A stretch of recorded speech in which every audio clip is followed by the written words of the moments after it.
முதல் நாள் சமைச்சி அடுத்த நாள் சாப்பிட்ற குழம்புகளில் ஒன்று தான் இந்த கருவாட்டு குழம்பு. மீன் குழம்பை விட கருவாட்டு குழம்பை அடுத்த நாள் வச்சு சாப்பிட்டு பாருங்கள், அப்படி ஒரு டேஸ்ட்டாக இருக்கும். சுட சுட சாதத்தில் இந்த கருவாட்டு குழம்பை வச்சு பிசைஞ்சு சாப்பிடும்போது அப்படியே சொர்க்கமே நம்ம கண்ணில் தெரியும். அந்த அளவுக்கு ஒரு டேஸ்ட்டாக இருக்கும். அவிச்ச முட்டை, சுட்ட அப்பளம், இதெல்லாம் ஒரு பெஸ்ட்டு காம்பினேஷன். நீங்கள் கருவாட்டு குழம்பு வச்சு சாப்பிட்டீங்கன்னா அதுக்கு சைட் டிஷ்க்கு என்ன சாப்பிடுவீங்க அப்படிங்கிறத மறக்காமல் கமெண்ட்டில் சொல்லுங்கள். இன்றைக்கி நம்ம பார்க்க போகிறது கருவாட்டு குழம்பு.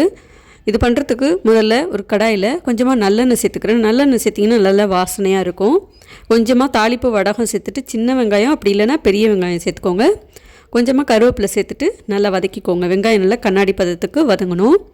இந்த கருவாட்டு குழம்பு செய்யறதுக்கு நீங்கள் எந்த கருவாடு வேணாலும் சேர்த்துக்கலாம். சுறா கருவாடு, நெத்திலி மீன் கருவாடு, திருக்க கருவாடு, நிறைய கருவாடு வகைகள்லாம் இருக்குது. உங்கள்கிட்ட என்ன கருவாடு இருக்கோ அதை நீங்கள் சேர்த்துக்கலாம். ஒரு கைப்பிடி அளவுக்கு நிறையவே நீங்கள் பூண்டு சேர்த்துக்கலாம். பூண்டு சேர்த்து நல்ல வாசனையாகவும் இருக்கும், நல்ல சுவையாகவும் இருக்கும். பூண்டு சேர்த்து நல்லா வதக்கிட்டு இந்த கருவாட்டு குழம்புல கத்திரிக்காய் சேர்த்து செஞ்சு பாருங்கள், ரொம்ப நல்லாயிருக்கும். இல்லைனா வாழைக்காய், முருங்கைக்காய் கூட சேர்த்துக்கலாம். கூடவே 2 தக்காளியை மிக்சியில் அரைச்சிட்டு சேர்த்துக்கிறேன்.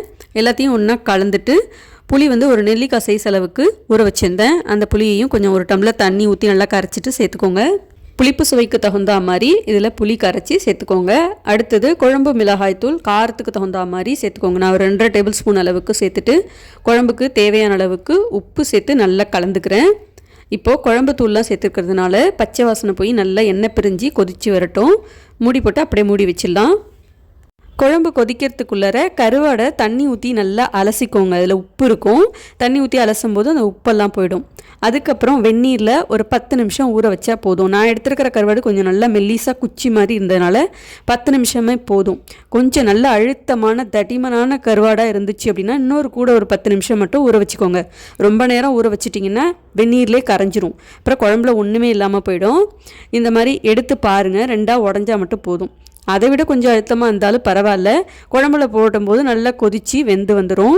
இப்போ நல்லா குழம்பு கொதிச்சிட்ருக்கு பாருங்கள். எனக்கு இன்னும் கொஞ்சம் லேசாக திக்காகணும். அதனால் மறுபடியும் கூட ஒரு 5 நிமிஷம் கொதிக்க வச்சுக்கிறேன். இப்போ குழம்பு நல்லா கெட்டியாயிடுச்சு. கருவாட்டு குழம்புலாம் எனக்கு பிடிக்காது அப்படின்னு சொல்கிறவங்களுக்கு இந்த குழம்பு மட்டும் அப்படியே நீங்கள் தனியாக எடுத்து வச்சுட்டு இதுக்கப்புறம் கருவாடு போட்டு குழம்பு செஞ்சுக்கலாம். ஒரு சில வீட்டிலலாம் பார்த்திங்கன்னா கருவாடு போட்டால் எனக்கு பிடிக்காது, இல்லை அலர்ஜி வரும் அந்த மாதிரி சொல்லுவாங்க இல்லையா. அப்போ நீங்கள் இந்தமாரி குழம்பை தனியாக எடுத்து வச்சுக்கலாம். சுத்தம் பண்ணி வச்ச கருவாடை சேர்த்துக்கோங்க. ஒரு 5-6 பூண்டு பல்ல தோல் உரிச்சிட்டு நல்லா இடிச்சிட்டு கருவாட்டு குழம்புல சேர்த்து பாருங்கள்.